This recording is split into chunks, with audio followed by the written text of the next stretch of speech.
Good morning बच्चों। आज हम पढ़ेंगे पोएम 4 मनुष्यता के आगे के पैराग्राफ 1 से 4 तक मैंने आपको समझाया था। अब इस वीडियो में मैं आपको पैराग्राफ 5 to 8 कंप्लीट करवाऊंगी। आगे की वीडियो नंबर 1 में हमने मनुष्यता काव्य, जिसके लेखक हैं मैथिली शरण गुप्त जी, उनके जीवन परिचय के बारे में और उनकी प्रमुख रचनाओं के बारे में बातें की। मनुष्यता कविता के माध्यम से उन्होंने मनुष्य को उसकी चेतना शक्ति का एहसास दिलाते हुए कहा है कि धरातल पर वही उत्कृष्ट अर्थात कि सबसे अच्छा प्राणी है जो कि अपने ही नहीं बल्कि औरों के हित और अहित का ख्याल रख सकता है, उनके लिए कुछ करने का सामर्थ्य भी रखता है। कवि केवल अपनों के लिए जीने मरने वालों को मनुष्य नहीं मानते, लेकिन इस बात से इनकार करते हैं कि ऐसे मनुष्य में इंसानियत के पूरे लक्षण भी हैं। वे तो उन मनुष्यों को उच्च तथा महान मानते हैं जिनमें अपनों के हित चिंतन से कहीं पहले और सर्वोपरि दूसरों के हित की चिंता है। उसमें वे गुण हों जिनके कारण कोई मनुष्य मृत्यु के उपरांत भी अपने कर्मों से युगों तक लोगों के लिए याद बन कर रहे और उसकी मृत्यु भी सुमृत्यु हो। ऐसे मनुष्यों की महिमा गान सरस्वती माँ, धरती माँ और पूरा विश्व भी करता है।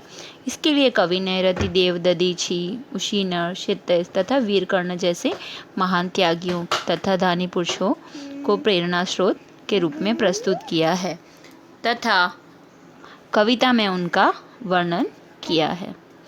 मनुष्य को कभी तुच्छ धन के नशे में, अभिमान में डूबकर नहीं जीना चाहिए। उससे इस धन को दीन दुखियों व धनहीनों की सेवा में लगाना चाहिए। अब हम पैराग्राफ नंबर 5 से देखेंगे।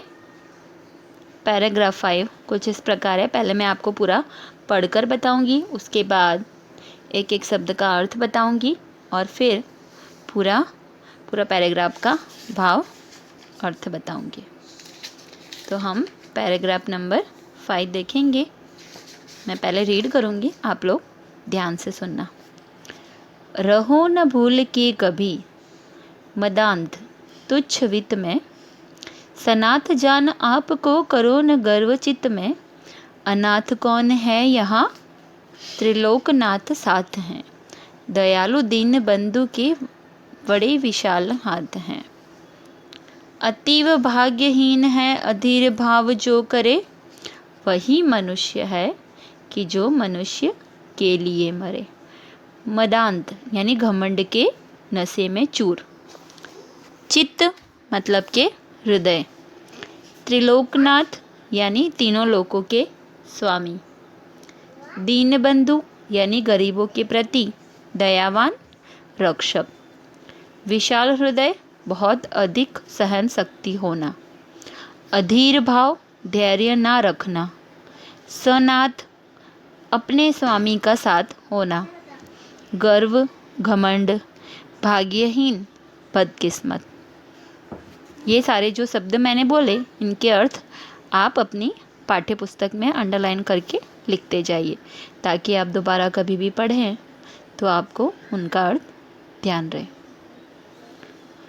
अब मैं आपको एक एक लाइन का अर्थ बताऊंगी। रहो न भूल के कभी मदांत तुच्छ वित्त में, अर्थात के कह रहे हैं कवि के अनुसार समृद्धशाली होने पर भी कभी अहंकार नहीं करना चाहिए। मतलब कह रहे हैं अगर तुम समृद्धशाली हो, मतलब तुम्हारे पास पैसे हैं, लेकिन तुम्हें कभी भी घमंड नहीं करना चाहिए, घमंड के नशे में चूर नहीं रहना चाहिए। सनाथ जान आपको करो न गर्व चित्त में। अपने आप को ऐसा मत सोचो कि मेरे तो परिवारजन हैं, मैं मनुष्यों से घिरा हुआ हूँ, तो ये सोच के कभी भी गर्व नहीं करना चाहिए, घमंड नहीं करना चाहिए। अनाथ कौन है यहाँ पर कोई भी अनाथ नहीं है, सभी का कोई ना कोई स्वामी है। और अगर किसी का कोई स्वामी नहीं है तो त्रिलोकनाथ यानी कि भगवान, उनके तीनों लोकों के नाथ जो है वो स्वामी तो उनके साथ है ही।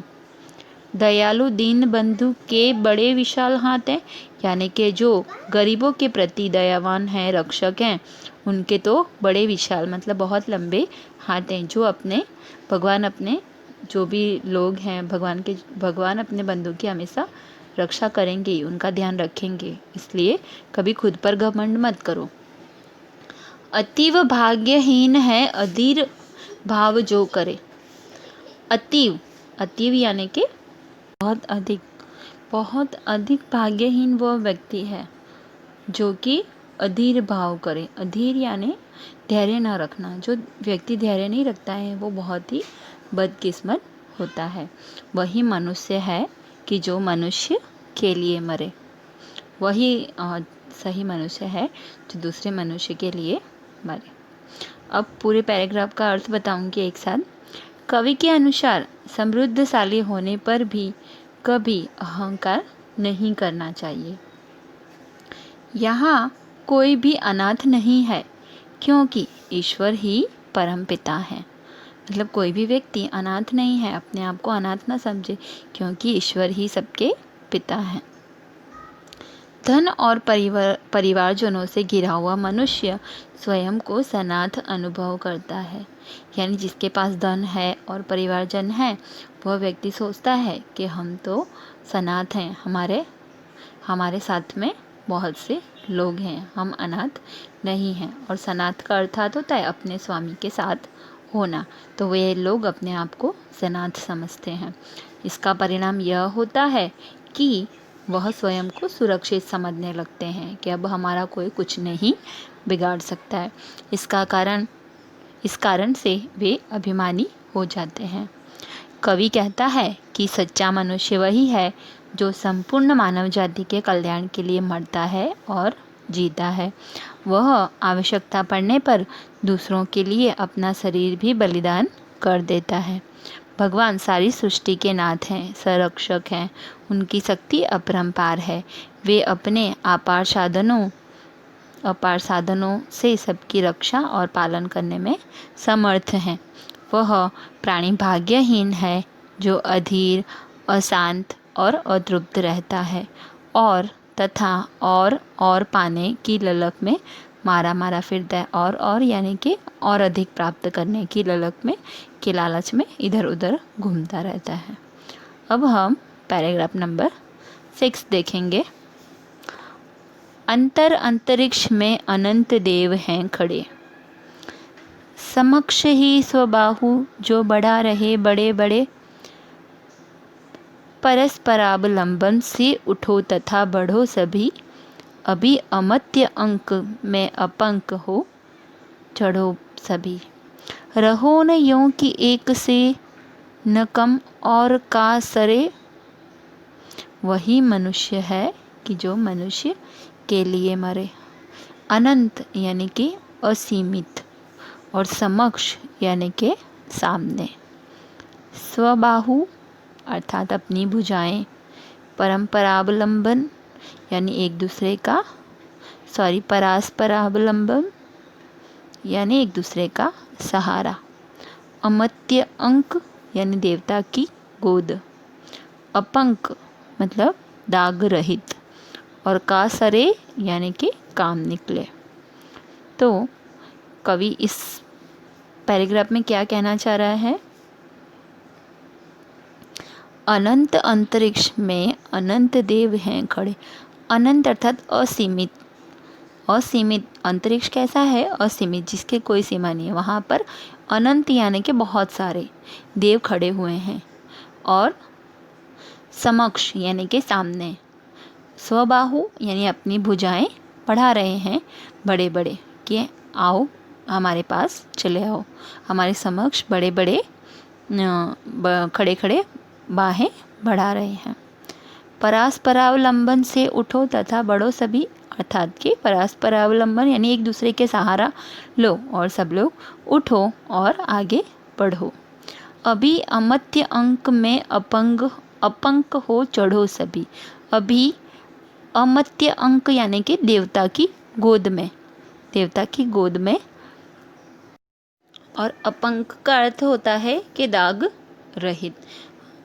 रहो न यूं कि एक से न काम और का सरे, मतलब आप लोगों को इस प्रकार रहना चाहिए कि सिर्फ एक व्यक्ति से काम ना निकले, सबको इकट्ठा होकर के रहना चाहिए। वही मनुष्य है कि जो मनुष्य के लिए मरे, अर्थात कि वही अच्छा मनुष्य है जो किसी और के लिए जिए या मरे। अब पूरा पैराग्राफ मैं आप लोगों को एक साथ समझाऊंगी। कवि मनुष्य को एक दूसरे का सहायक बनने का संदेश दे रहा है ताकि बिना किसी को नुकसान पहुंचाए जीवन में सफलता प्राप्त की जा सके। इस दुनिया में महान काम करने वाले असंख्य लोग हुए हैं, यानी अच्छा काम करने वाले बहुत सारे लोग हुए हैं। परोपकार के लिए जीने वाले मनुष्य तुल्य लोगों की इस दुनिया में कमी नहीं है। मतलब परोपकार यानी पराये व्यक्ति पर किसी भी प्रकार का उपकार, उनके लिए कुछ अच्छा काम करना, वो तो ऐसे बहुत सारे लोग हुए हैं। कितने ही ऐसे देवों से इतिहास भरा पड़ा है। हम इतिहास के पन्ने पलट कर देखेंगे, इतिहास में हिस्ट्री देखेंगे तो पता चलेगा कि ऐसे बहुत से मनुष्य हैं जिन्होंने दूसरों के लिए बहुत अच्छे अच्छे कार्य किए हैं।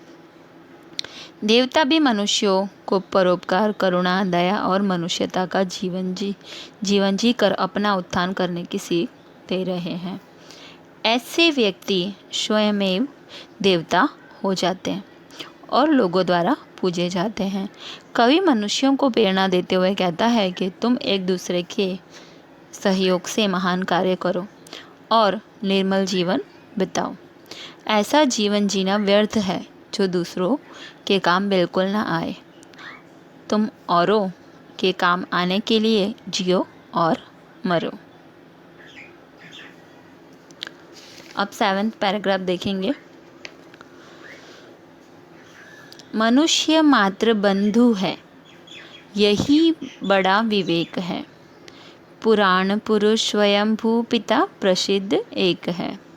फलानुसार कर्म के अवश्य भेद है, परंतु अंतरैक्य में प्रमाणभूत वेद है।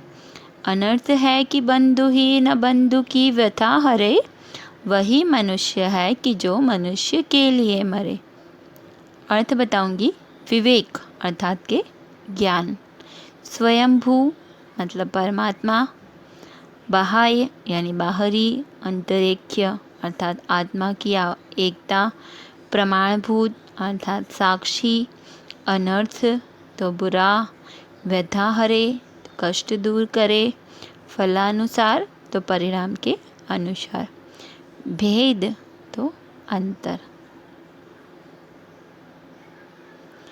मनुष्य मात्र बंधु है, तो मनुष्य है वो क्या है कि मात्र वो क्या है, बंधु है, मित्र है, और बहुत ही ये सबसे बड़ा अच्छी बात है, ज्ञान की बात है। पुराण पुरुष स्वयंभू पिता प्रसिद्ध एक है। कह रहे हैं कि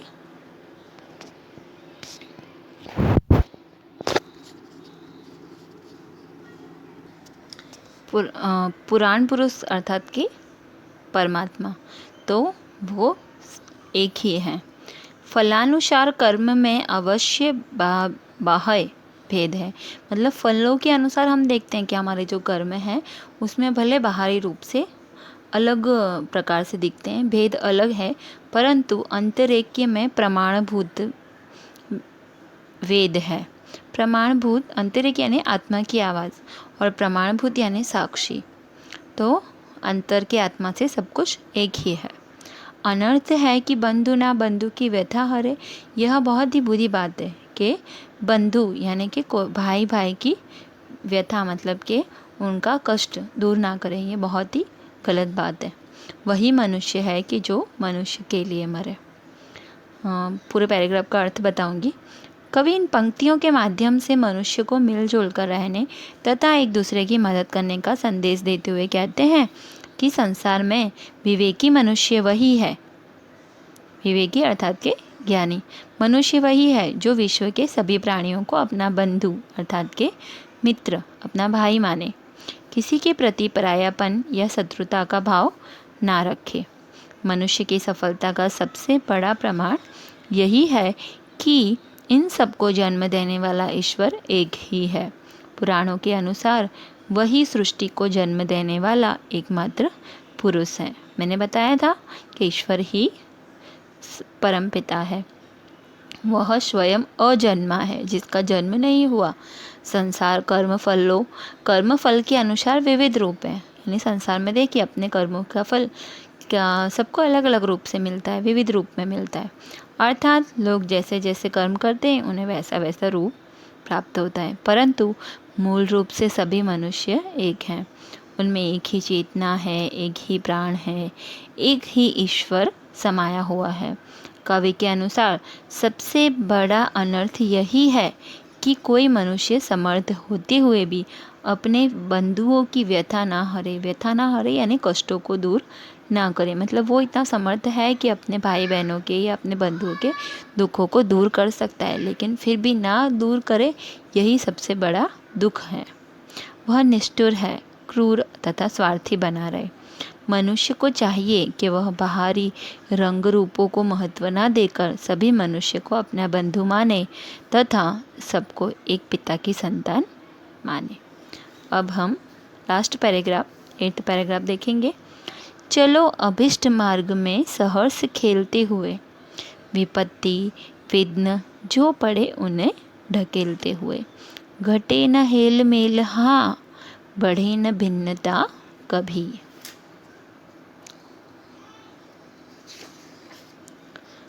अतर्क एक पंथ के सतर्क पंथ हो सभी, तभी समर्थ भाव है कि तारता हुआ तरे। वही मनुष्य है कि जो मनुष्य के लिए मरे। अभिष्ट अर्थात इच्छित, विघ्न तो बाधा, ढकेलना दूर फेंकना, हेल मेल तो मेल जोल, भिन्नता अलगाव, ताड़ता उद्धार करता हुआ, तरे पार हो, सहर्ष तो खुशी से, विपत्ति तो संकट, भिन्नता तो अलगाव। अब इन पंक्तियों का अर्थ देखिए। चलो अभिष्ट मार्ग में सहर्ष खेलते हुए, कवि कह रहा है सबको चलने के लिए कह रहा है कि चलो सभी लोग आगे बढ़ो। इच्छित अभिष्ट अर्थात इच्छित मार्ग में, तुमने जो मार्ग को चुना है वहाँ सहर्ष यानी खुशी से खेलते हुए चलो आगे। विपत्ति विघ्न जो पड़े उन्हें ढकेलते हुए, तुम्हारे मार्ग में जो भी विपत्ति आए, बाधाएं आए, उन्हें दूर ढकेलते हुए, हटाते हुए चलो। घटे न हेल मेल हाँ, तुम लोगों के बीच जो हेल मेल है, मेल जोल है, वो कभी भी कम नहीं होना चाहिए। बढ़े न भिन्नता कभी, और अलगाव की भावना भी नहीं आनी चाहिए कि ये अलग है मैं अलग हूँ, ऐसी भावना भी ना आए। अतर्क एक पंथ के सतर्क पंथ हो सभी। अतर्क यानी तुम्हारे सोच में कोई फर्क ना आए, तुम एक ही पंथ के हो, एक ही रास्ते के व्यक्ति हो, तभी समर्थ भाव है कि ताड़ता हुआ तरे। तभी तुम लोगों के बीच में जो है मेल जोल वो सतर्क रहेगा। ताड़ता हुआ उद्धार करता हुआ तुम अपना जो मार्ग है उससे पार हो जाओगे। वही मनुष्य है कि जो मनुष्य के लिए मरे। अब पूरा पैराग्राफ एक साथ समझाऊंगी। कवि एक दूसरे की बाधाओं को दूर करते हुए आगे बढ़ने के लिए प्रेरित करता है। आगे कहता है कि हर व्यक्ति अपनी इच्छा और रुचि के अनुसार अपना लक्ष्य निर्धारित करता है, परंतु सबका अंतिम लक्ष्य होना चाहिए।